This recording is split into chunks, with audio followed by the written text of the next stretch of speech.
Sit back and prepare to laugh. It's the Drunk Dash Nerds podcast.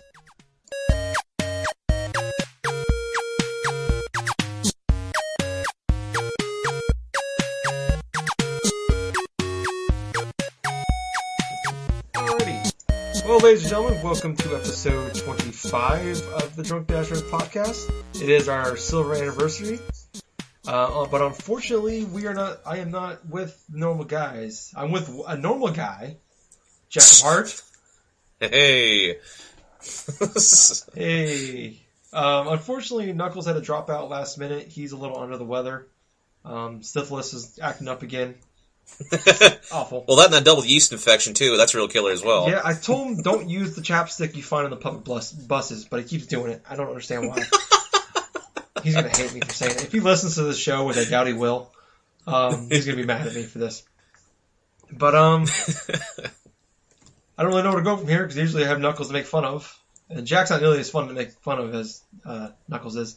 So I guess we could just start with what we've been playing. So, Jack, what have you been playing the last, 3 weeks since we've done a normal show? Oh, yeah. Well, since our little Game of the Generation podcast with, by the way, anyone listening to this, if you haven't listened to our Games of the Generation podcast, seriously go back and do so. Yes. I mean, we had our special guest host here, Josh Radden, Yoshi Fett from the BRB Boom. Great guy, great co-host and stuff. Yeah. Seriously. But we put a lot of work into that. Over almost 3 hours of recording. Yeah, with it's 6 hours of me editing. Yeah, 6 hours of Tyler editing because of my little screw up with Audacity. Well, no, but 3 out of the 4 hosts on the show had issues with their audio. Yoshi was the only. Yeah. Yoshi was the only one with good audio. But well, they all screwed up. Well, that comes with experience, with his 5 years or so of podcasting experience. Yeah, he's probably been on 200 podcasts. Well, anyway, like I was saying, after a little Games of the Generation podcast that we recorded almost 3 weeks ago. No, it was just last week we recorded. It was last week? Last Tuesday. Jesus Christ! Yeah. Oh, it feels like 3 weeks ago. I know, but everything just, yeah. But I started to get heavily involved inside Skyrim, the Elder Scrolls V Skyrim, because I had bought it earlier in November. Just decided I have a craving of playing Skyrim, so I plug in the game. I start playing it, and I start playing it more. I start completing all these random quests and stuff, and I started to become really addicted, and I finally finished it, Wow. Earlier on this week. But can't you actually finish the main? Are you talking about the main quest? Yes, I'm talking about the main quest because I really just want to go through it again, as a different character, because I don't have very much interest in completing a lot of the side quests. Though I know I could just go back and easily do a lot of the Thieves Guild or a lot of the Assassins Guild or Dark Brotherhood or whatever. But yeah, the first character type of playthrough I decided to go as a mage, with the mixture of magic and stuff, like fire, frost, spark and stuff. But, yeah, I really had a fun time just, experimenting with what I could do, with various, magic stuff. With rune magic as well.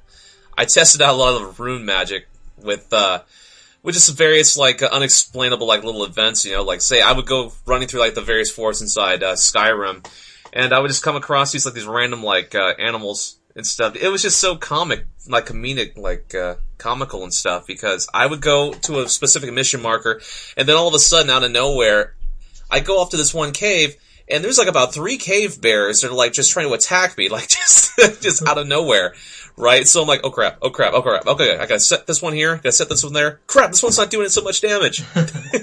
Then, after I finally do that, I go inside the cave to try to complete this objective, and there are 3 more cave bears hidden inside the cave. I'm no! Oh man, that sounds awful. Well, it was kind of funny though. I was so glad that I was at to a certain experience where I could actually take care of those cave bears easily, but I just had to chip away at them. Yeah. But I think one of the most awesome parts of Skyrim that I've experienced was just the random chain of events that would happen, say in the overworld. It wasn't too uncommon for me to go across, go to a specific mission marker and all of a sudden encounter a dragon out of nowhere. It's oh my gosh. It's okay, I'm fighting this dragon.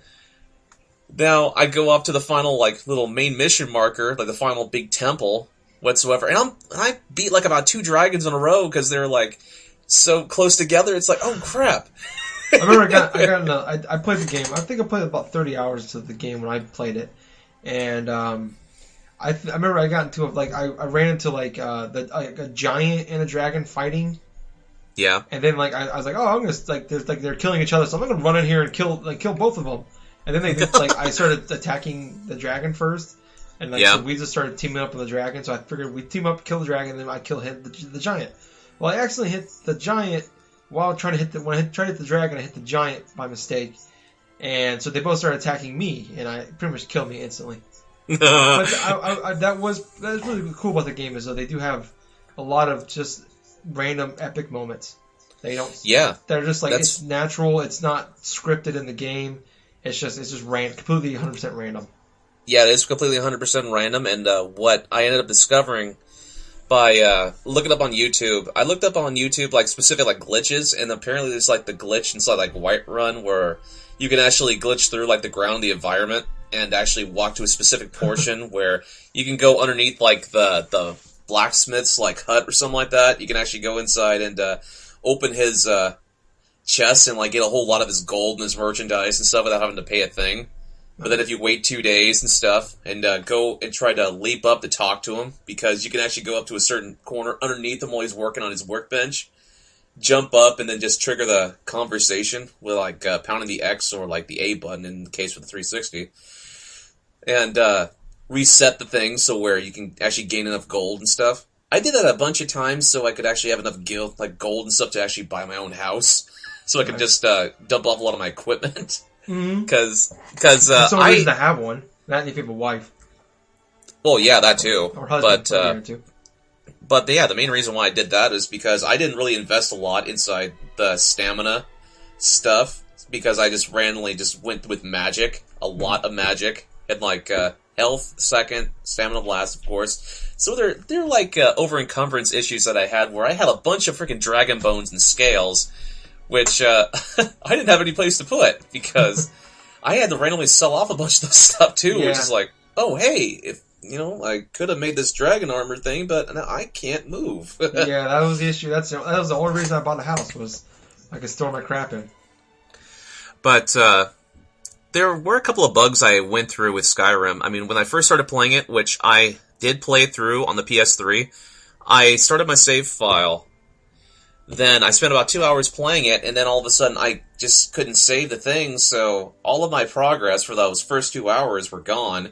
So I had to start up again, and I ended up playing through with minimal type of glitches for 48 hours. So I finished the main quest inside 48 hours, just under the 50-hour thing where supposedly there's this glitch that makes your game run slower if I heard about that. You go over 50 hours. Yeah. But that was just mostly some of the issues when Skyrim first came out, on the PS3 and stuff. But there was another glitch that I found where I was beating a dragon, right? I was actually fighting a dragon. There was a giant that was actually helping me fight.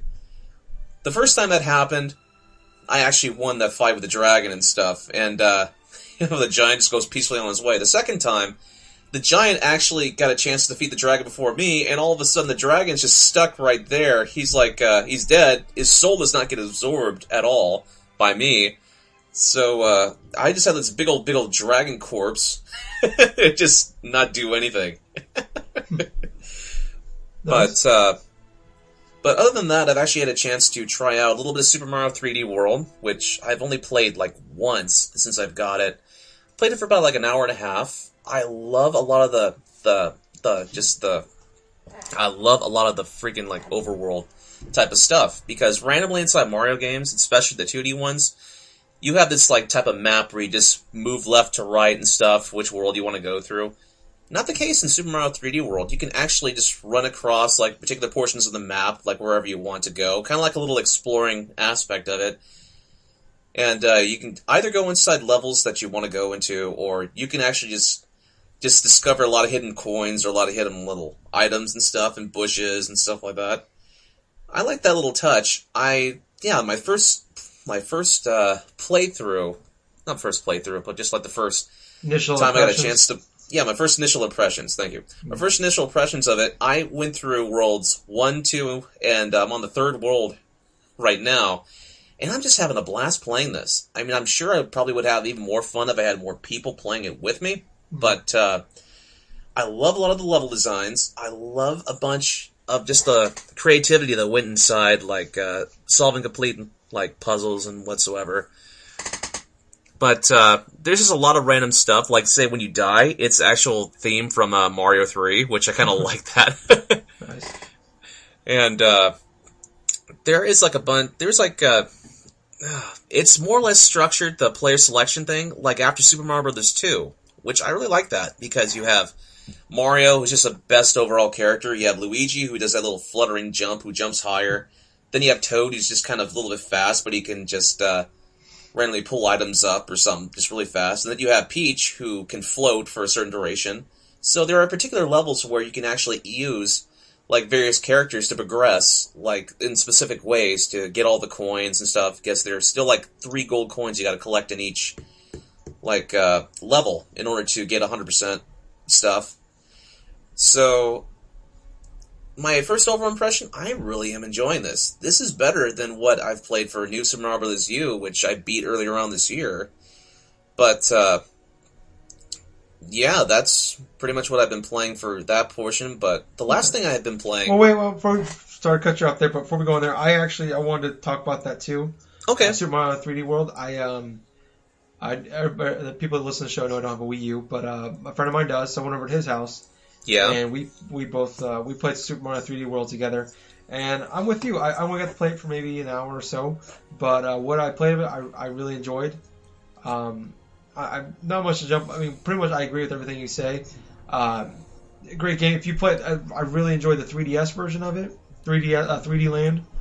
Oh yeah, Super Mario 3D Land. Yeah, that's an excellent game. This feels like more the same, which is I'm not negative. It's a great thing. I mean, it's on the platform, so it's bigger, 4 players, which works a lot better in a 3D world than it did in the new Super Mario Brothers games, which I thought was hectic. And it's just we had issues where people were like, one person, there'd be 4 of us playing, but one person got like 3 of the freaking mushrooms, so we only got one person that's big and everybody else is still small because they had like just issues people bumping into each other because it's just 2D. This one it's 3D, so you got a whole bigger areas, so it's a lot easier to move around in. You're not bumping into each other. I actually did play this one. I think on like episode 1 or 2. I went to the Nintendo event. Yes, you did. Town, and I wanted to play a level of. I've actually replayed that level again with my friend. And I was a little concerned about the game when I was playing it because when I was playing, we played with 2 random strangers, and me and my buddy did, and it felt more like a race than it was a game. Like it just felt like we were running through. We couldn't enjoy the level or do anything. It was just we just ran through it, and that concerned me. But until we played together, just me, my buddy Justin, my buddy Alex, we just 3 of us played through it, and then we went at our own pace. We worked together. My buddy Justin, he actually beat the game already. Like, in less than a week, I think, or like about a week, he beat the game, and he gets really crazy about games. He kind of showed us what to do as we were going through the game, and I really enjoyed that game, and all it does is cement the fact that I'm going to get a Wii U eventually. Oh yeah, I mean, if you really want to get a Wii U and stuff, now's the most ideal time to do so because, you know what? People can go out and just buy their Xbox Ones, their PS4s and stuff. I mean, yeah, there's a bunch of games that would appeal to, those particular gamers' interests and stuff. But if you're looking for, like, particular type of games that are more, suitable for right now and stuff, by all means, pick up a 3DS. Pick up a freaking Wii U because there's a whole lot of, actual quality gameplay you can get out of both of those systems. Like, with the Super Mario... 3D World right now for the Wii U, it's a lot of excellent content. I think the only type of gripe that I actually have with the game itself is there's no type of online multiplayer type with it, which it could have had that type of option available though, but no Nintendo and stuff, they like a lot of the multiplayer things being like co-op and stuff like that.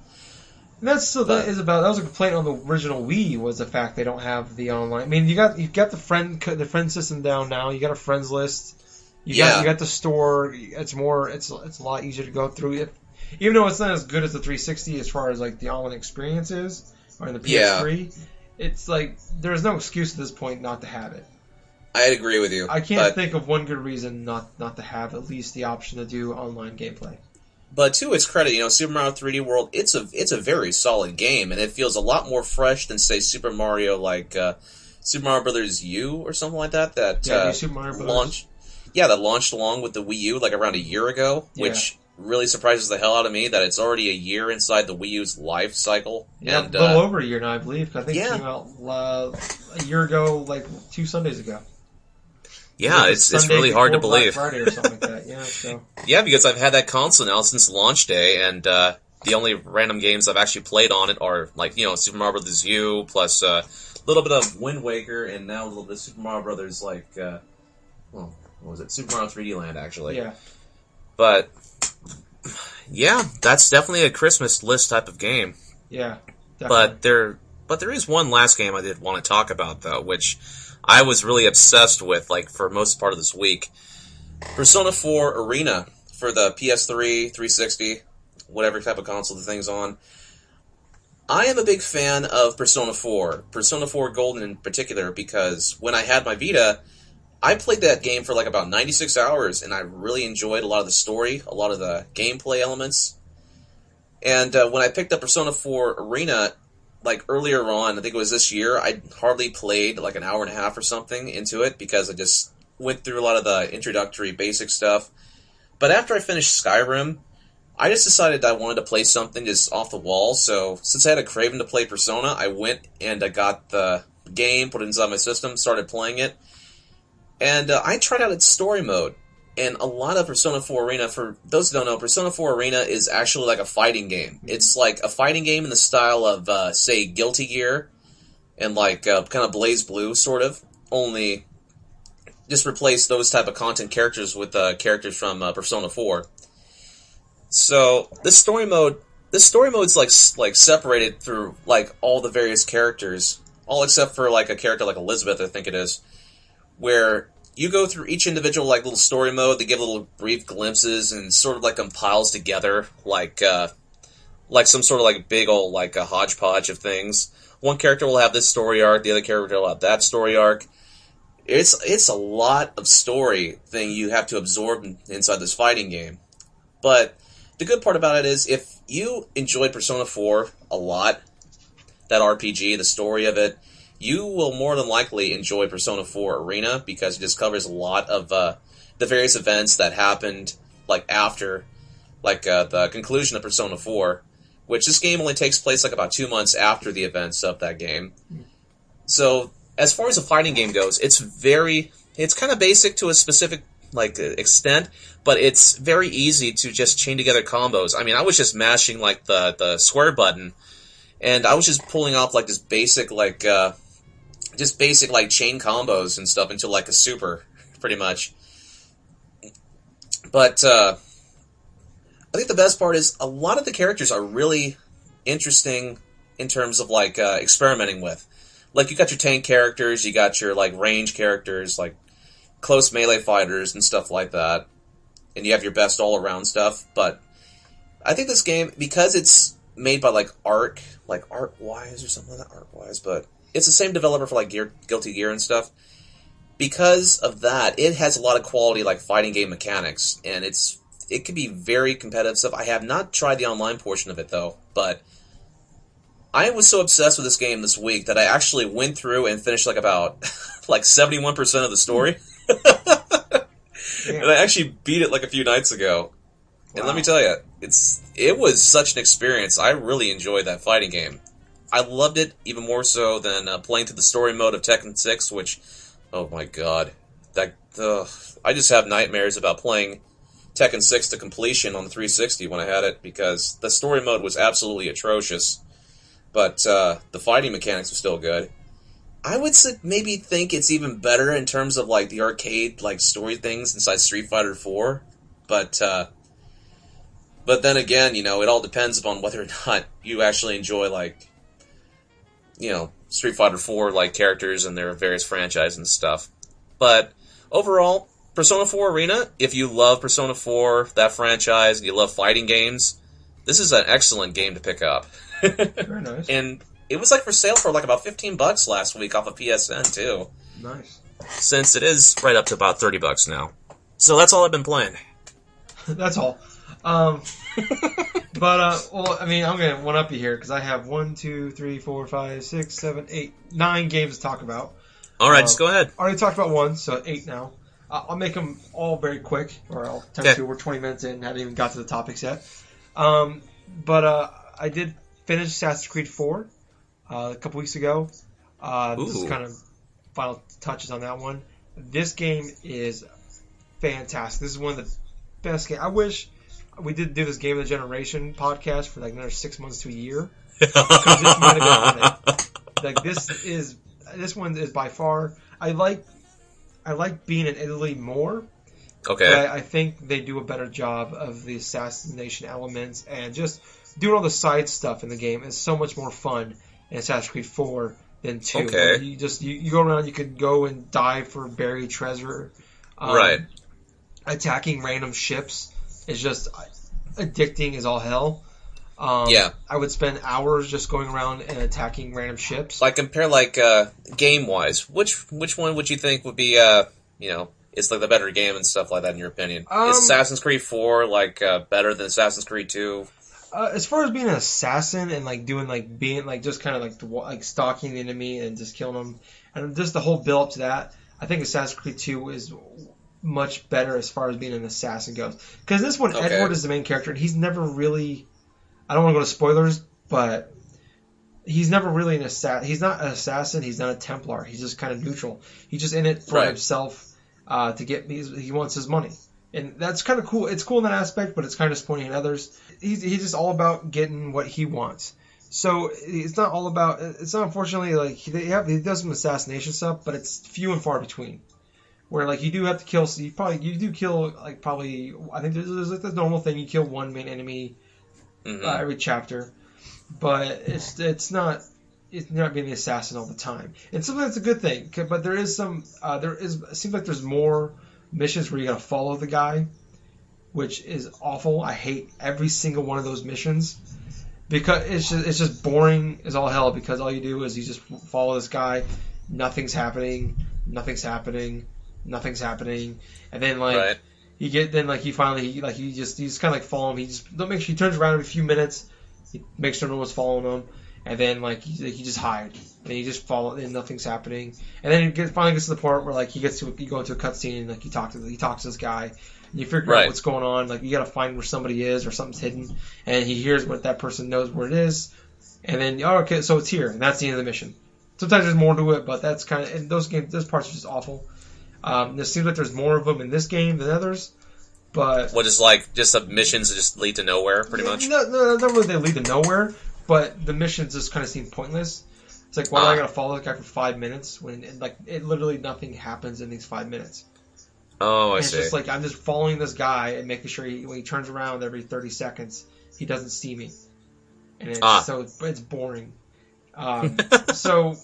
That's nitpicking. It's in every single one of those games.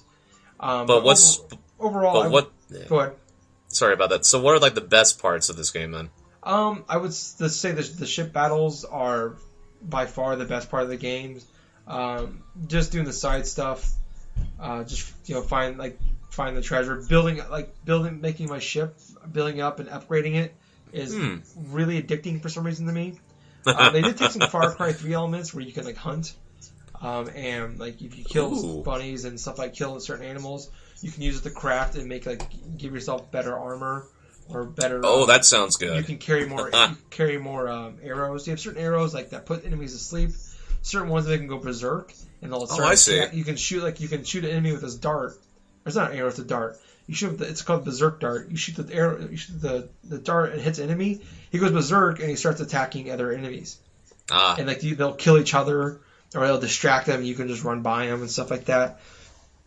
So those are probably some of the standout ones. The story is great.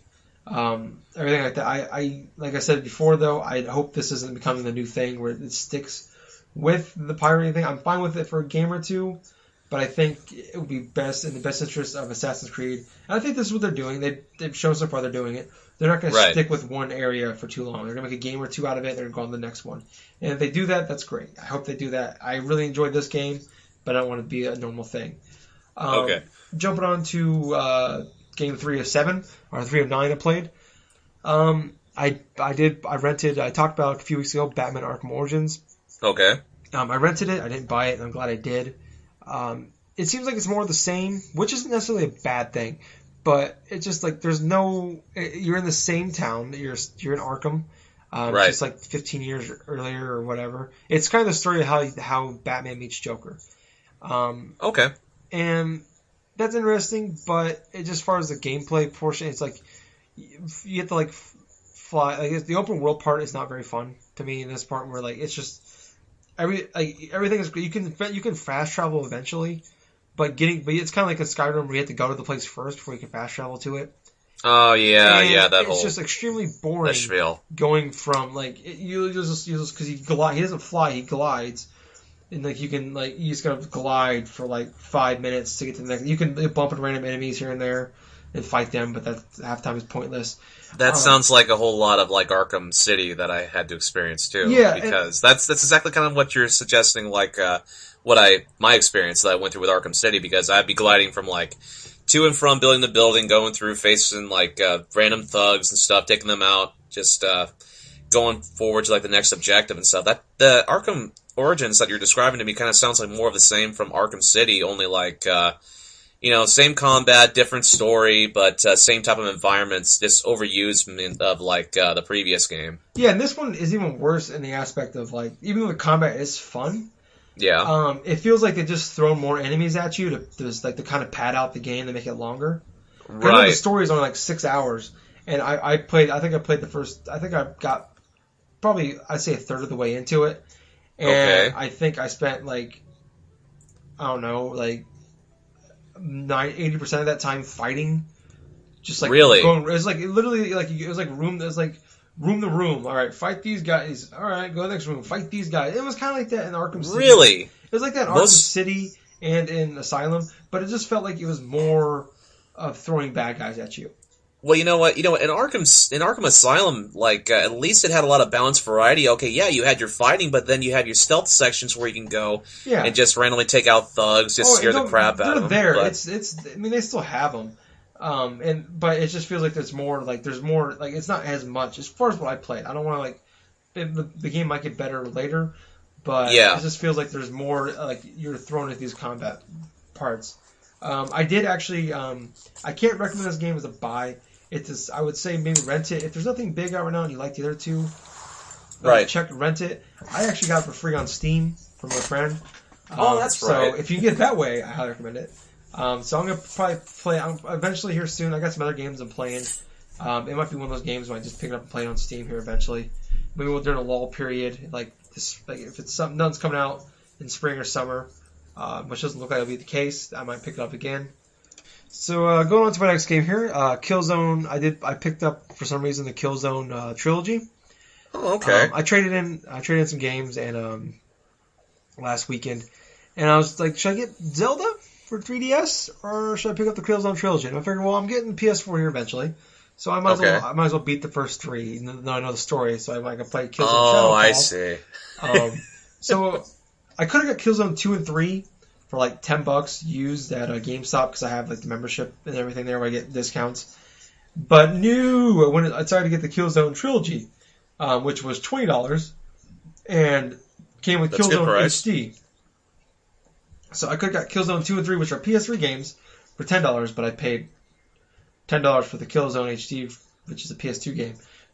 Anyways, math aside, I played Killzone HD for about 2 hours. That game fucking sucks. I played Killzone 2 for I think I finished about half the game. I think there's like 10 levels, and I think I finished 4 or 5 of them, so halfway. It feels like a very mediocre shooter. Like nothing stands out about being great. It feels like PS3's version of Gears of War, but first-person shooter. Which is I like Gears of War, but I like third person more than first person as far as shooting goes. Right. So I'm really upset now because I could have just got freaking Zelda. I got Zelda in my hands right now. But no, I went ahead and bought that. So I'm kind of pissy about that. Overall, I mean, there's nothing bad about the games.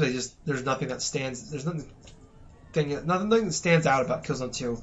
That it's just a mediocre shooter. There's nothing bad about it. There's nothing good about it. There's nothing they do differently than anybody else. It's just a shooter.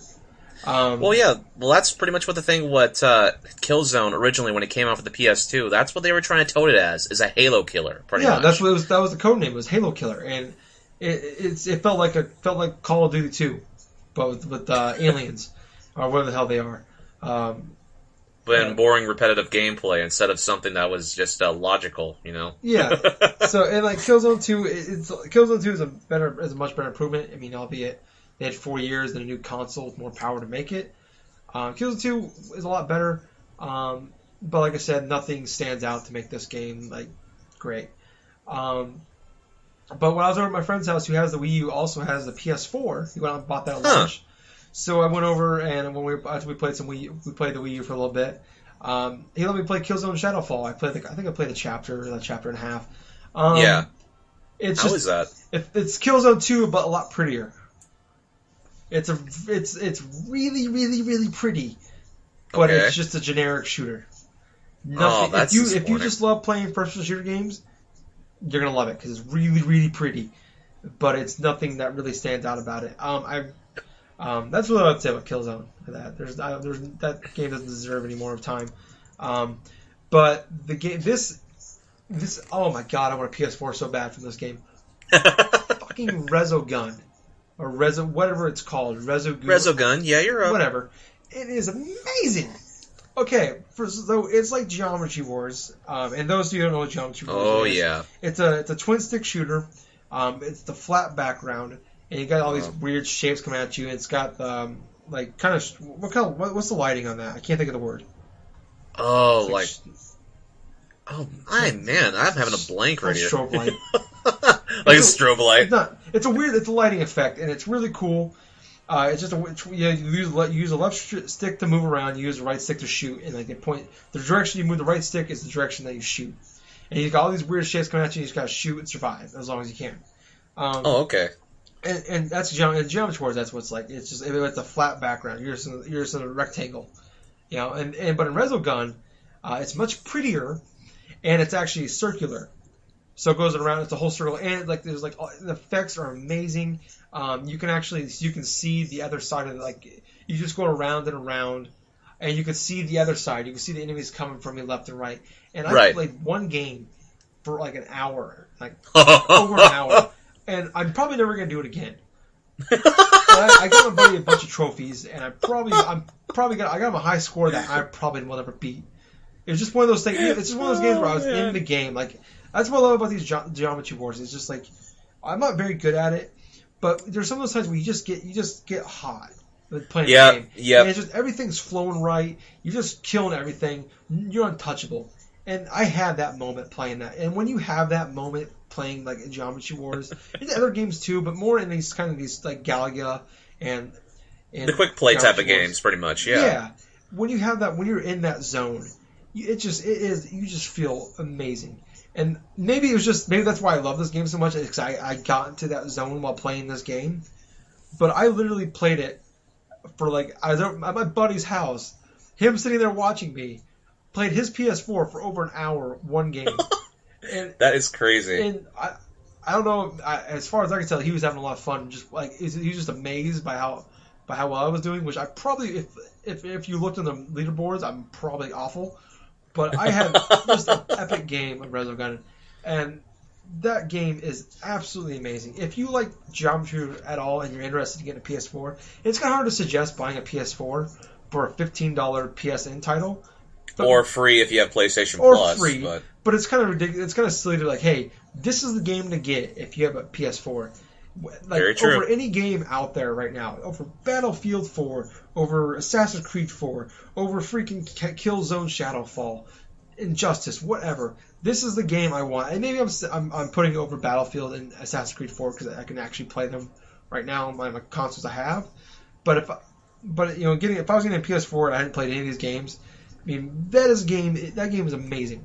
That would be, Okay, so would you say this is like the first great experience on the PS4? Yes, it is. Like, that is a system seller to me, anyways. Maybe this is a very small market that will call him a system seller. That to me, that $15 freaking game that came for free with the console is amazing. Yes. So, yes, play that game. If you have a friend that has a PS4 or a neighbor that has a PS4, break it to their house and play Resogun. Amazing. Don't when you get caught by the cops, don't tell them I told you to do that. Well, that sounds very exciting and stuff. I mean, I remember like having a hell of a time playing Geometry Wars 2 because I would be addicted because I would get in those same type of hot streaks. And from what you're describing to me, it just seems like a lot of what made Geometry Wars 2 pretty addicting, but at the same time made it a lot of fun because you were trying to beat people's high scores. You're trying to. Because you always had the next high score on the top right corner. You're like, oh my god, I'm almost there. This kind of kept you going. That game's amazing. Oh my god. Okay, and finally down to my last two. I've already talked about these a while ago, but I didn't have internet for like 2 weeks, which sucked because I was on vacation. Right. So, but what happened? I couldn't watch Doctor Who, so I had to find something to do. So I picked up Pokemon X and Luigi's Mansion again. Okay. And I'll make this quick because we've talked about these games. I've talked about Pokemon X. We've talked about Pokemon quite a bit. Yeah. But I beat Pokemon X finally. Okay. That game is fantastic. Yes, it is. The 3D, that game, the 3D effects in that game, like there's like a couple of scenes where it's like actually anime, and it is gorgeous. It's not like PS4 graphics, but for what it's trying to show you with that style, with the cartoon style, is just absolutely amazing. It was really cool. I thought my only complaints with it is I actually beat the Elite Four and the Pokemon Champion, or Master, whatever you want to call him, without losing a single Pokemon. Yeah, that actually does happen if, say, you have the experience share on, plus you, like, grinded your team to a certain extent to where you were actually, like, say, in my case and scenario, I was, like, about 5 or 10 levels above, like, the actual Elite Four and the Champion. Yeah, me too. But I tell you what, if you want an actual challenge, go back again to the Elite Four and the Champion, because they're going to have like a couple new Pokemon, plus their levels are going to be up towards like through the 70s, the 80s, and stuff like that. Yeah. Oh, so you can go back and play them again after you've already beat them? Yes, you can. That's pretty cool. That's cool. Because that was my only complaint, because like, they unlocked like a new island or something. Yeah. I don't know what to do on it.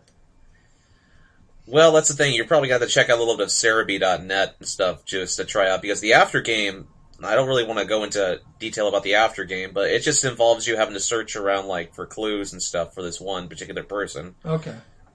Because that's one of my complaint really. You get Mewtwo, like you can go get Mewtwo, and that's like takes 30 seconds to get that, and that's cool. But I mean, there's not really the end. There's like no end game. But I mean, it's hard to complain because I didn't do a lot. I mean, we spent 5 hours grinding in total. Right. I mean, I didn't really do. I mean, if you call grinding, I beat every Pokemon trainer in the entire game. Grinding, I did that. Right. And I still flew through the game. I was kind of like you. I don't think I was 10 levels higher, but I was about 7 or 8 levels higher than probably my strongest Pokemon was probably 7 or 8 levels higher than their strongest Pokemon. But yeah, but overall the game is fantastic. I wish they do an expansion. I know they won't. They'll probably see Pokemon Z next year, which would be upset. I mean, it's just the same thing with some or sequels. Yeah, but I would be fine if they did an expansion or made a sequel. I'd be okay with that. That game was awesome. I'd love to do more of that. Not Pokemon Z, but if we got another generation or an expansion, maybe like you could take your Pokemon into a different region. Like I said before, for like $30, say, hey, you can go in this region now and battle their Pokemon trainers and their Elite Four. I would love to do that. So I'm hoping that happens. Doubt it, but anyways, I picked up Luigi's Mansion again. Not much saying that.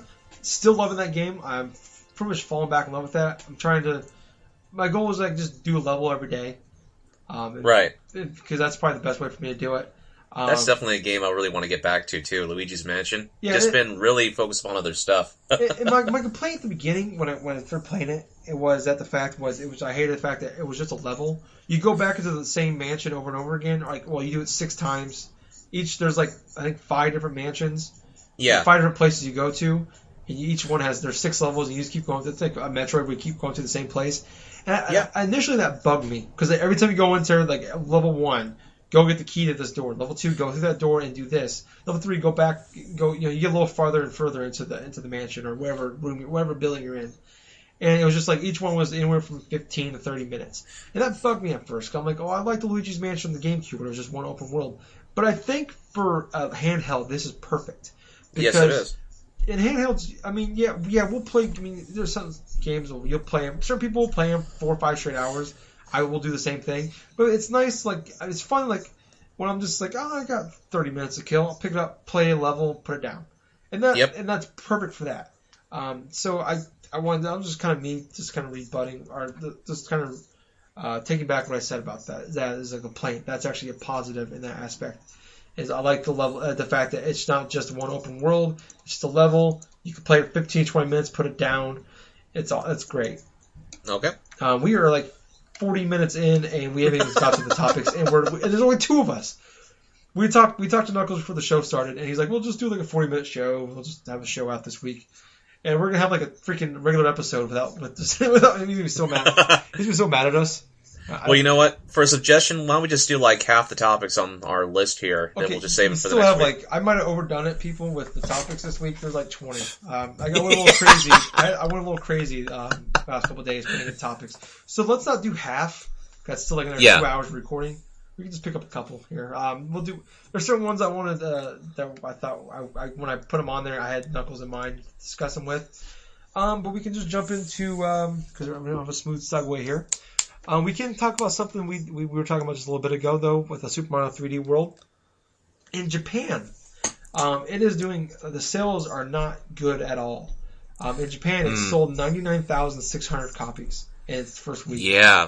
Yeah, that's actually pretty surprisingly low for a new Mario title. Plus, if you actually look upon certain sales for other regions and stuff, games like, say, like Knack for the PS4, one of the launch titles for the PS4, actually have a little bit more higher sales than Super Mario 3D World, which, to that extent, it's just really kind of surprising. But to the same extent, I'm just wondering exactly why it's not selling as good inside of its homeland. You know? Yeah, I'm curious with the same thing. I don't know. Like it did give it a little bump in the sales of the console. I know the week before the game came out, it sold the Wii U sold 16,000 Wii U's that week, which is still not very good.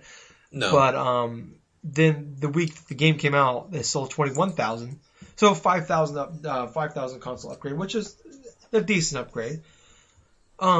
But I don't fully understand. I'm just kind of concerned that, I mean, this is like their big game of the year, and it's probably one of the best games actually of the year, and it's just the console's just not selling. And you know what probably could be like playing a part of that is because the oversaturation too of Mario for the past couple of years too. I mean, yeah, Mario's a big seller obviously, and Super Mario 3D World is a big title. It's a great game. But people are getting fatigued, I think, because Mario is getting that sort of a yearly type of release now. Yeah, like new major Mario game. Sometimes twice a year, yeah. Yes, it's like around, 2007 or so? Or like 2008? I'm not too sure. Yeah, I mean, really since when the Wii started dropping off, I think, when it wasn't out just blowing everybody away, they started, and the third-party guys started dropping off, they started relying more and more on their first-party games. And I think they relied way too much on Mario, and they really burnt it out. Maybe with the DS games are different, but I think they maybe just released too many first-party Nintendo games with Mario as like the lead guy in it, and with just Mario overall. And I think then we've had what is this the third Mario game on the Wii U already in the first year? No, this is actually just the second Mario game up on the Wii U in the past year. We had the new Luigi U, I guess. So yeah, that's DLC content technically for the Super Mario Brothers. Yeah, U. So we've had 2 in the first year. I mean, this is a great game, but I think you have a point there where they just throwing out too many Mario on too many things. I mean, we got stupid Olympic Mario versus Sonic games now. They just throw Mario on everything and hope it sells.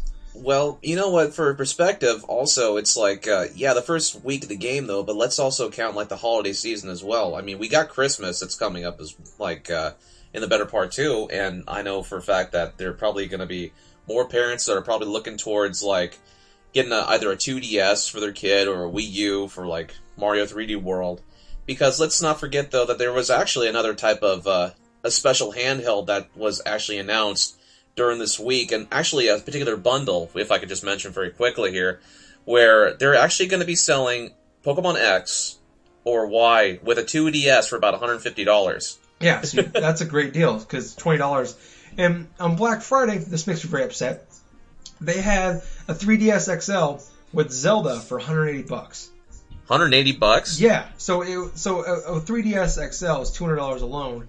The game is $40. So you got the console for cheaper with a game with it, a brand new game. Gosh, and it was a Zelda one. My buddy bought it. But the buddy that has the Wii U and PS4 got that. I hate him right now. He listens to the show. I hate you, Justin. You know, it's funny. It was selling for about $180 for you. I checked at my local Walmart. That thing's like over $212. You know, it's not bad, but no, it's not. I agree with you. I would happily pay the $220. If I knew this was coming out, I would have just waited on my 3DS until now. Honestly, I probably would have just waited. Well, hell, you bought it. You bought it because you wanted to play such great games and stuff right there. So no, I don't regret my purchase. It's not a total loss. I don't regret my purchase, but I really want that freaking 3DS. That thing is gorgeous. It's gold with the Triforce on it. Yeah. Beautiful. I know. Incredible. But no, I don't know. People have been talking, again, every time this happens, every few months, it seems like we have this talk about how the Wii U is failing and if Nintendo should just ditch it now and maybe go on to the next thing or just go into making games, maybe just focus on handhelds. And I don't know about you, but I think if they dropped it, say at E3, at 2014 E3, if they came out and said, all right, we're dropping the Wii U, we're going with the new console comes out next March 2015. The people that have a Wii U right now are like not all of them, but a lot of them are like the hardcore Nintendo people, the people that love Nintendo and their games. Yeah. And if they did that, that's basically, I understand it's losing money and you're not gonna have a successful business to taking care of the people that that love you. You gotta go for the mass market. You gotta make money. You're not in it for love. You're in it for money. And, right. But it's basically a slap in the face to those people, I think. Whereas the people that believed in your console, believe in you, and I'm not trying to diss Nintendo, because this is just me guessing here. I'm just throwing it out there hypothetically. If they decide to ditch it, that a year and a half in, you're ditching the console that these people have invested $350 in, $400 in. Yeah. And, I don't think they can do that. I think, first off, you can't ditch a console a year or two in, I think. I think Sega did the Dreamcast, but... Sega did that only because of, discontinued support by EA Sports, plus, various retailers wouldn't stock their console, too, like Kmart and stuff. But that's, a different type of situation, what Nintendo's going through right now. Nintendo's having the same issue with third party, but they've had that for, 15 years, so this is nothing new to them. But I think that, the new Zelda is coming soon. I think next winter, they're going to say something at E3. This E3, I guarantee, they've already actually said it. They will have big news about Zelda at E3. 2014. Yeah. So I think, I'm thinking it comes out in holiday season next year, 2014, or March, April of 2015. And I say if by then, that gives you 2.5, 3 years at that point, the console's been out. If by then you're not getting traction, it's not getting better, the sales are increasing, then I think you can realistically, and everybody understand it, of you dropping the console. Well, you know what, Tyler? I look at it through this perspective. The first year of a respective console's launch sometimes can be probably one of the more absolute, kind of worst in terms of, say, games would build up and whatsoever. It happened with the PS3, happened with the 360. It happened to a certain extent. Any type of launch game and stuff. With the Wii U, it's harder, especially since they had a year start between the Xbox One and the PS4. But Nintendo, I don't see them dropping the Wii U anytime soon. Only because they are very stubborn of a company, and they're going to go and ride their console until it goes right into the ground, like they did with the Wii. Yeah. But the thing is, with this year, with 2014 in general, look at how many games they bumped inside like the early part of 2014. You got like Donkey Kong Country Tropical Freeze with releases like in February. They got new Smash Brothers. I think it's either in March or like in April or whatever. And it's like you have Mario Kart 8, and then you have Bayonetta 2, which we haven't heard very much of. We've seen gameplay footage of. Yeah, but, that's all we've gotten though. That's all we've pretty much gotten though. But then, you know what? There's just that unpredictability. We haven't heard a lot about this game by Monolith Soft X, which is supposed to be, which looks like its successor to Xenoblade Chronicles for the Wii. But it's just, I don't think that people should really like discount the Wii U just because it just doesn't have like a good first year in terms of sales and stuff. But in terms of, say, at the moment, what you want to play or what is going to be on the horizon, it looks very appealing to both hardcore gamers and anybody else that's just casual Joe or something like that. But what I have to say, what Nintendo has to improve upon, really, to the extent is pretty much like advertising for the Wii U console itself. I mean, there's still lots of people, even though Nintendo admits, some of the company admits itself that people know the difference between a Wii and Wii U. That's absolute bullshit, because I am constantly coming into contact with people either inside GameStop or inside a Walmart, and they still don't know.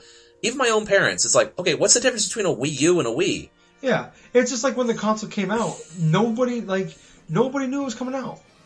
Like, I mean, the hardcore fans knew about it, but as far as like the general public, I don't think most of them even knew it was coming out or knew what it was or not. When they showed it to us at E3, we didn't know much about it. The E3 before it came out, 6 months before it came out, we didn't know much. We just knew it had an iPad thing on it. Yeah, pretty much knew that a gamepad. They didn't really tell us much about the console until we didn't know much, if anything, about the console besides the iPad thing until the console came out and we got their hands on it. And it was just like they left it like a mystery. Like maybe people were like, "Ooh, what is it? We'll have to buy it and find out." It just like it was just kind of, I think it was just a poor, bad advertisement, not explaining what your product is, and I mean just not explaining the difference between the Wii and the Wii U. People we've said before, people think it's just a gamepad for your Wii. And I don't want to hate on Nintendo. I love Nintendo. I am still at heart Nintendo fanboy.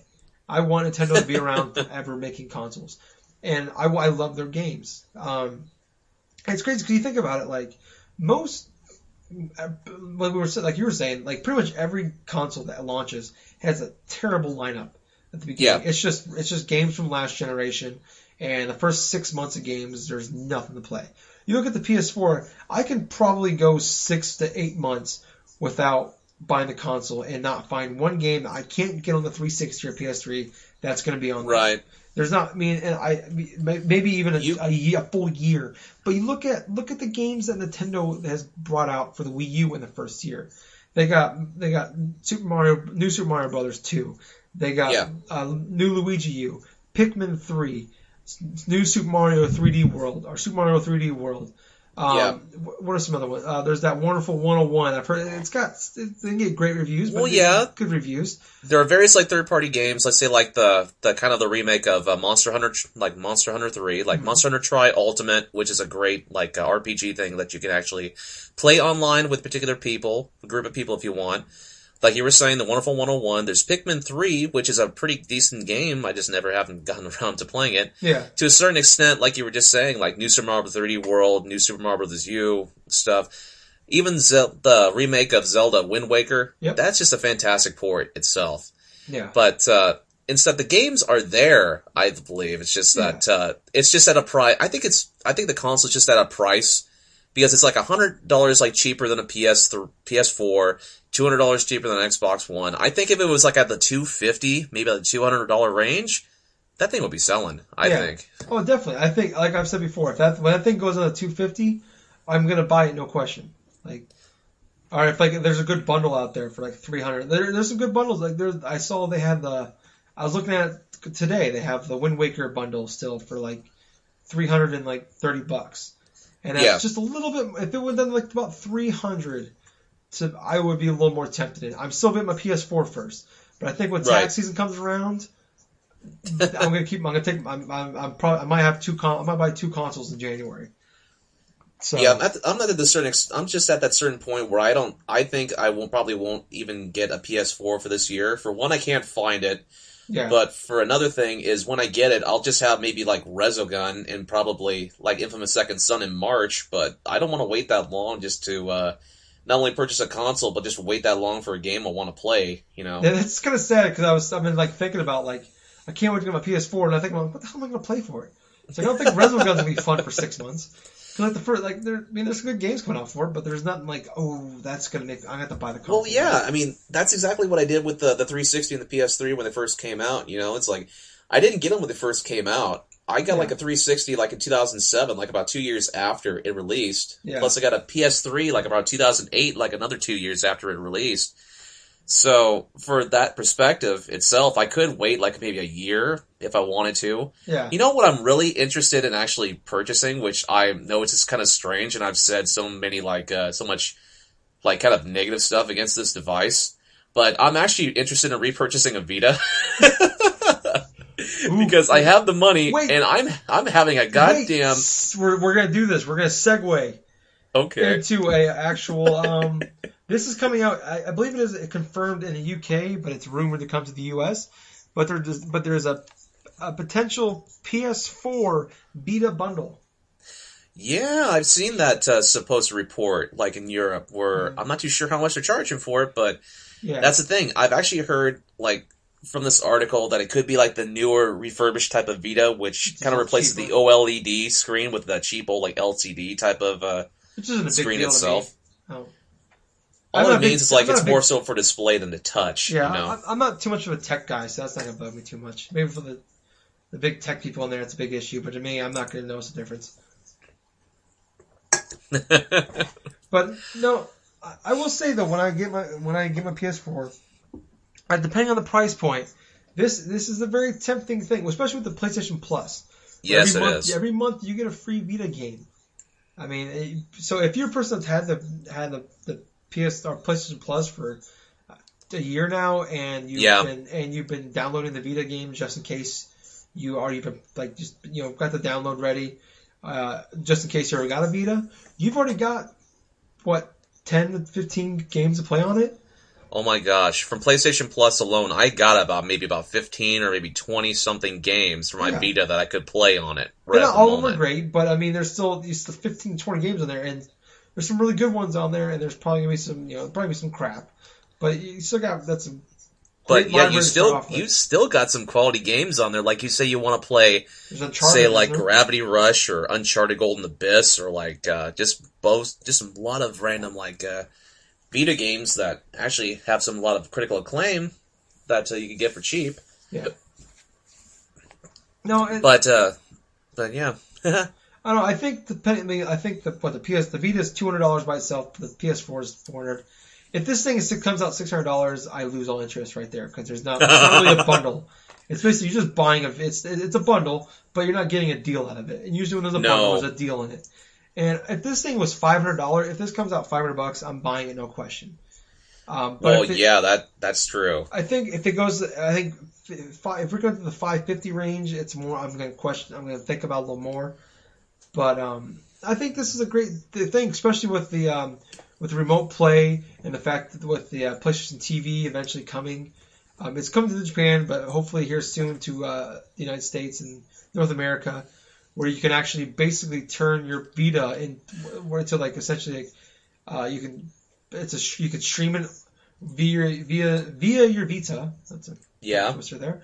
And actually play, so you can have a PS4 essentially in a second room in the house. Yeah. So that'd be kind of cool. I think that's a great gimmick to put, a great marketing gimmick, great for your brand, everything like that, to have that all together. I knew it was only a matter of time. I'm surprised we're doing this quickly. They're saying, I think, sometime this month and sometime January about doing the Vita PS4 bundle. I would say the sooner the better, because right now the interest in the Vita is like maybe it's just stagnant at best because the 3DS is really kicking its ass. The Wii U everywhere. is a lot more popular than the Vita right now. Yeah, that says something, Yeah. So let's see, we can maybe do another topic or two. Why don't we go into some of the Black Friday experiences here? I was going to mention that, yeah. So Jackie boy, I was at work unfortunately, so I could not experience the maze and wonder that is a Black Friday. So why don't you tell me about yours? I'm glad you're alive, obviously. Well, yeah, obviously I'm alive though, but my Black Friday experience, well, the whole Black Friday thing in general was just really crazy. I mean, for a certain experience, my Black Friday thing began like around like 9 or 10 o'clock at night after like a crazy Thanksgiving morning. But I went there just hoping to see if I can get like a PS4, because I had been saving up money, I've been wanting to get that console. Try to pick up maybe a year of PlayStation Plus or whatsoever for cheap. So I go there, my mom and I are to Walmart. We go up to the electronics section, and we have there's like a lot of cashier, like a lot of associates like stocking up shelves and stuff with their PS3 bundles, their Vita stuff. And you know what, my mom asks them, like, hey, do you guys have any more PS4s? It's like, oh, no, we have a lot of PS3s and PS1s, though. It's like, what the hell are you talking about? Who cares? Who cares about that? Wait, they have PS1s? Wait, what? That would stop me. Well, that's what I was telling my mom, too. It's like, they don't have PS1s for sale. She must have been confused with the PlayStation Vita. You should, PS1, you buy a PS1 and a PS3, that equals a PS4. So it's kind of the same thing. Of course, you can play regular PS1 games on the PS3 as well, There you go. But the whole extent there of going on Black Friday that night was to try to get a PS4. And from what I was talking with one of my friends with on Facebook before I actually went out, he had went to our particular Walmart like around early on Black Friday, like around 6 o'clock when they opened. Tons of people, obviously. It's a small area, right? But there's enough people just 200-300 people just inside one store crowding to the electronics section. And apparently, they had gotten, and I kid you not, 4 PS4s. Oh my god. 4 PS4s inside that morning they stocked. And the people who ended up getting it camped out on Thanksgiving Day at 6 a.m. the goddamn morning and waited all day, like 12 hours, to get that fucking console. And I'm just looking at my mom, she looks at me, and I'm just thinking to myself, God damn it, these people have no life. Yeah, you're gonna skip Thanksgiving with your family for the potential to get. I hope all those people there didn't get a console now. Yeah, exactly. The funny part is they had like a couple Xbox Ones and stuff like that, but I think they had like about 3 of them. So, but the thing was, I went there. I was just kind of angry because you know what. Walmart Associates, they promised the Walmart Associates I was talking to like the week previously, we'll have the console in on Black Friday, along with the other Walmart, the town over, plus GameStop, that's like a town over from me. So, I just go over there and I just started looking through a bunch of the games and stuff, and so I picked up a year's worth of PlayStation Plus for about $30. Nice. That was good. I see Tomb Raider. And I get that for about $15. Very nice. Which, you know what?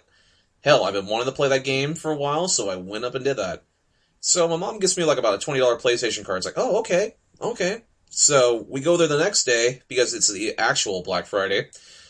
And I pick up Sly Cooper, Thieves in Time for $10. Very nice. And overall, the Black Friday experience, my last Black Friday experience, is when I went on to Amazon. I bought Rayman Legends for $25 when it's originally supposed to be $60. Mm-hmm.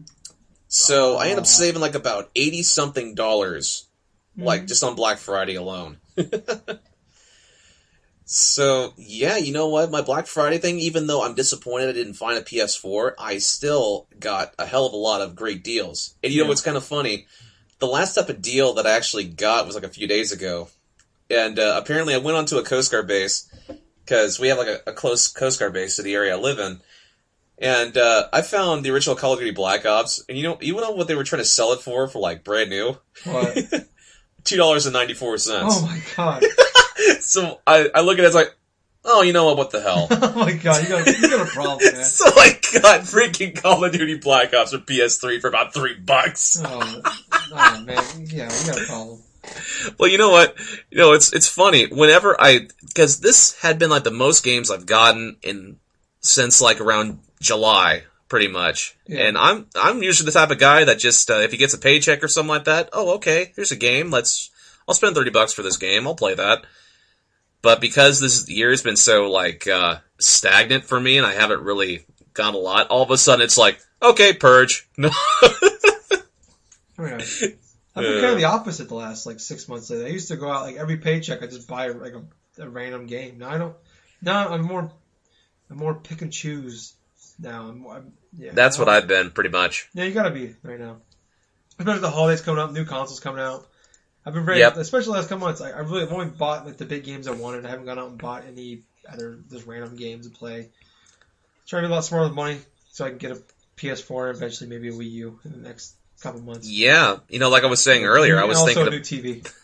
It's like I was saying earlier, I was thinking about getting another Vita and stuff because I had been craving playing Persona 4 Golden again, and it's like, oh my god, it's like the Vitas are cheap now. It's like I'm thinking about, okay, maybe if I get like about $200 or so worth of like Amazon gift cards or something like that, I can go jump on the deal on Amazon where they're selling it for about $180 with 3 games and like a 4 gigabyte card, which you know what? I know that's not going to be shit for a 4 gigabyte card.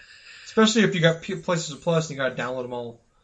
Oh yeah, no shit. Fill that thing up immediately. You could fit like 2 games on it. You need like about 16 gigabytes at least just to fit like something comfortably on that console. Not console, but handheld. But they finally released a 64 gigabyte one, but it's like $100. That's like $125 though. Yeah. That's too much. They're like it's everybody praises Sony with their PS3s where you get the PS4s where you can just take the hard drive out and buy any third party hard drive, but you can just buy a third party hard drive, plug it in there. Now you got a terabyte hard drive. But with Microsoft with their Xboxes, they gouge you on freaking hard drives. Like it's $100 for a 20 gigabyte hard drive. Are you serious right now? You can go out and buy a terabyte hard drive for your computer for $100. Okay. Yeah, that's true. I mean, they're really just charging like the premium prices for their separate proprietary like format cards that they got for their Vita. Yeah, because it's their particular brand. Yeah, so it's like they're kind of doing the same thing with their Vita, just charging, even though like you can go out and just buy regular cards and like for like they're cheap. I don't know. I think it's just kind of silly. Well, for like, because for the last reason, it's like I got a couple like other new games and stuff for like PlayStation Network like recently that also work for the Vita. So like games like Spelunky and like Lone Survivor and Dive Kick and stuff. So it's like, oh god, man, it's all these games I can play on the Vita now. Very good. So we'll do one more topic before we end it up. Okay. I think it's kind of funny. We're supposed to do like a mini episode. We're doing like a full blown. This is actually longer than some of the episodes we've actually had. But sorry, Knuckles, don't hate me. So I was reading an article, and there is talks that Super Mario Galaxy 3 might be on the horizon for Wii U. You being the Wii U owner, do you want a Super Mario? And you being the guy that picked, spoiler alert for episode 23 and 24 of the Drunk Dashers podcast, you picked Super Mario Galaxy as your game of the generation. Yes, I did. Sir? Well, you know what? It wouldn't be too surprising if they went back to Super Mario Galaxy because both Super Mario Galaxy games on the Wii are very good, and it wouldn't really be that out of the realm of possibility to go with a game that's actually really successful in terms of Mario games and sort of like creativity and like level design and stuff. But at the same time, I kind of wish that they would not go back to Mario Galaxy because I wanted them to try something, I don't know, something new with the Mario franchise because each generation like of consoles for Nintendo consoles has always been some sort of leap. I mean, come on, Super Mario Brothers for the NES, Super Mario World for the Super Nintendo, Mario 64 for the N64. Then you have like Super Mario Sunshine, which it's a good game though, but kind of hard for the GameCube. Then you have Super Mario Galaxy for the Wii. I just want something that's just different. Like, I think Super Mario 3D World could be like that type of game for the Wii U right now. But I just want them something just really just creative and just off the wall, Not necessarily another Galaxy game, but I wouldn't be sad if another one of those came out. Yeah. You've actually pretty much destroyed my whole... took my whole argument, because that was going to be my argument was... As I didn't finish Super Mario. I played a huge chunk with my buddy, Super Mario Galaxy 2. I didn't finish Super Mario Galaxy mainly because my Wii got stolen and I lost all my save. Oh, Jesus. I didn't want to go back and replay the whole freaking thing over again. Understandable. But I love that game. And I really enjoyed Super Mario Galaxy 2. But Super Mario Galaxy 2, the only reason it came out was because they left so many worlds. They built this huge game. It couldn't fit it all in Super Mario Galaxy. So they remade it. They just made it It was basically Super Mario Galaxy 1.5. But they kind of finished it up a little bit. They added a little story thing like they do in all the Super Mario Galaxy games, or all Super Mario games. And they just added some extra stuff onto it to kind of pad it up a little bit and everything like that. And it was great. And that worked out in that situation where it was just, they had extra levels, but just go ahead and get it released to the public. And that was great. And this isn't like that situation where they're actually going to make a whole other thing. And I'm with you, you look at every Mario game, it has evolved. Not every Mario game, but the main Mario games for the consoles, not the side-scroller ones, not the 3D ones, but like you look at the big ones, like you said, Mario Brothers, Super Mario Brothers, Super Mario Brothers 3 was a big improvement, even though it was on the NES. The Super Mario World 64, Sunshine, which is a lot of people consider it was just a mediocre game. Then you got, like I said, Super Mario Galaxy. All fantastic games, all great evolution. And I don't even want to try to guess or come up or try to think about what they can do, because Nintendo is just, some of the ideas they have are genius. Because what I love so much about the Super Mario Galaxy games were that there was like 20 different things Mario could do in those games. Right. And you look at most games nowadays, they would have took one of those features and made it a whole game around that. Like Mario turning into like a rock or whatever, where you could like roll around, like a roll, and like that would be a whole freaking game right there on Xbox 360. Or certain aspects of the games were like, and that's why I always thought was really cool is they would have 20 different things and just be one little thing that Mario can do in this game. And I thought that was fantastic. And I don't really want to try to think of what they can do with the Mario character or the Mario games. But I think they need this needs to give it a rest. They need to come out with something new for Mario and give Mario a rest. Don't make another. I mean, you got Mario Kart 8 coming out. That's fine. Maybe that's true. But maybe I'm fine with that. I wouldn't mind. Didn't they release a Mario Tennis for Wii U? Or is that Wii? I think that was Wii, but that was just a remake of the port for the GameCube itself. Yeah. But you know what? Why not give some more love to say Metroid, or maybe I don't know, maybe come up with an actual new goddamn IP for a change? Yeah, or Star Fox. Something different. What have they done with Star Fox in 16 years besides the shitty DS game we got and the Star Fox Adventure for GameCube? Which was the only thing of significance Star Fox related has been for the remake of the N64 game on the 3DS. Yeah. Mm-hmm. That's it. I mean, that was a great game on Super Nintendo and 64. You've done nothing with them since, and I guess. I mean, they've done that. We look at Donkey Kong. There wasn't a Donkey Kong game for 15 years. They didn't have one on GameCube, and they didn't have one until the last year of the Wii almost. I know, but the thing is, they went back to Donkey Kong Country, but they gave it to Retro Studios and stuff, and they did a fantastic job in getting that franchise back on track. Just that's the thing. And also, it's for Star Fox related. Oh man, I just absolutely hate Star Fox Adventures Dinosaur Planet for the GameCube. That wasn't a bad game. It wasn't a bad game, but the terrible game was Star Fox freaking game. boring though. Yeah, it was not a Star Fox game. And then they released that stupid action one. There's the sequel. Oh yeah, Star Fox Assault. That was Namco. I think it was it was awful. Did it too. Even Nintendo Power that was owned by Nintendo gave that game a 6.5. When Nintendo makes a game and the game and the magazine that's owned by Nintendo gives the game that was made by Nintendo a bad rating, they know it's a bad game.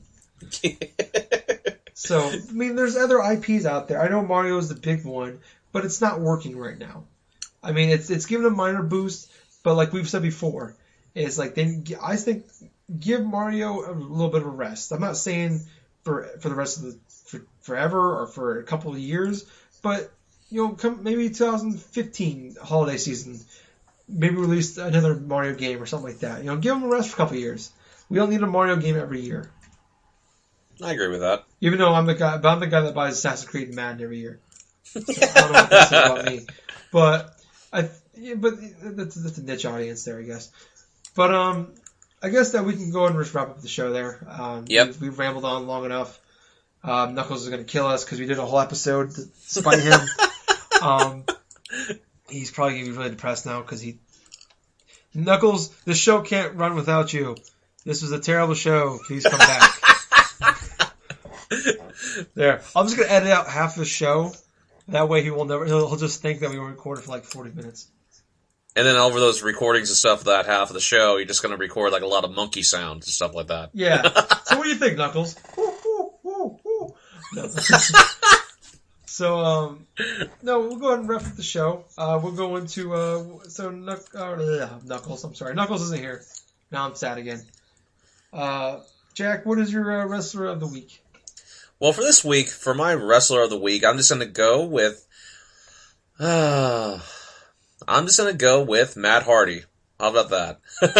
Well, for Matt Hardy, he's more or less known now as like recovering from a lot of like his drug and alcohol problems and stuff like that, and just wrestling in Ring of Honor. But when he started, he was training in North Carolina with his brother Jeff to a certain extent, like training as like a professional wrestler. He had like a long stint with the WWF, now WWE, obviously, like training as like a tag team, like a competitor with his brother Jeff.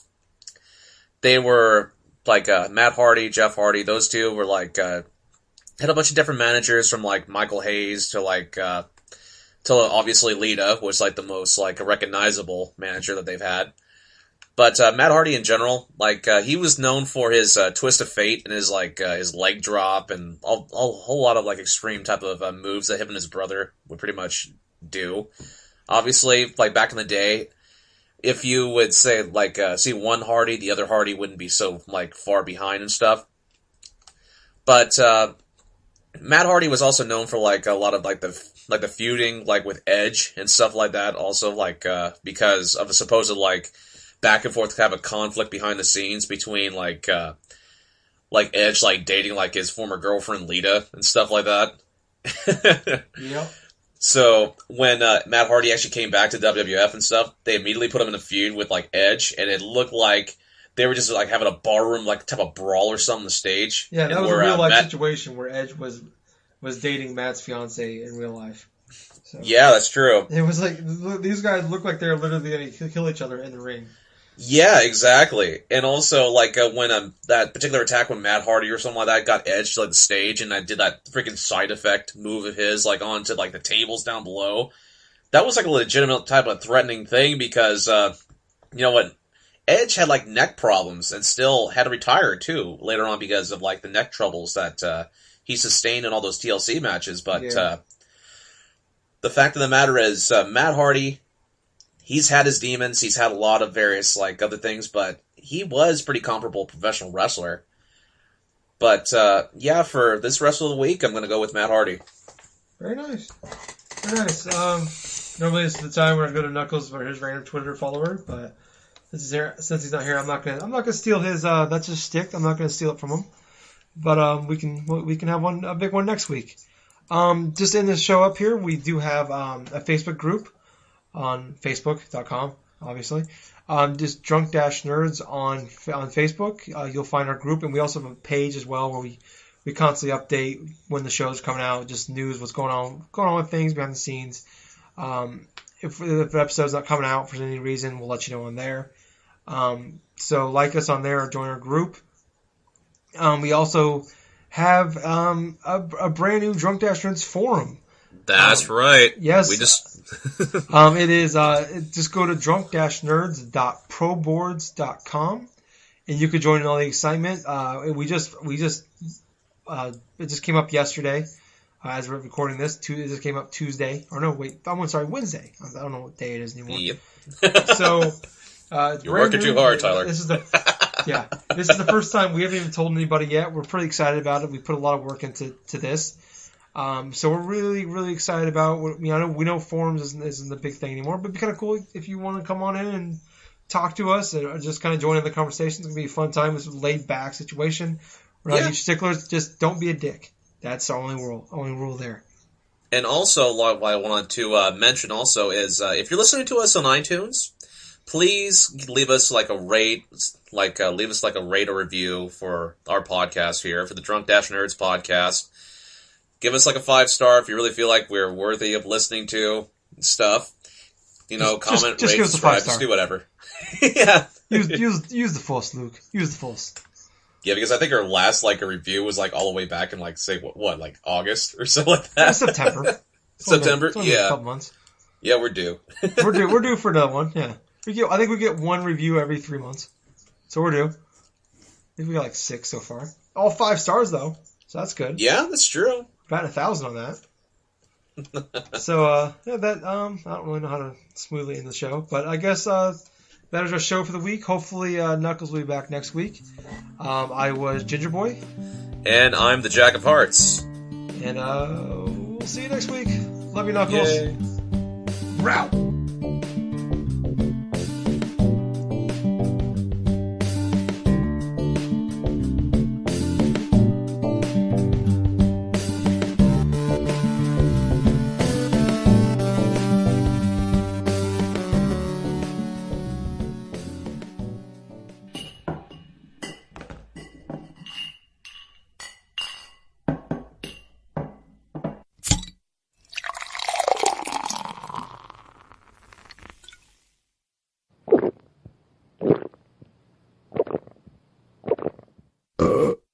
Excuse me.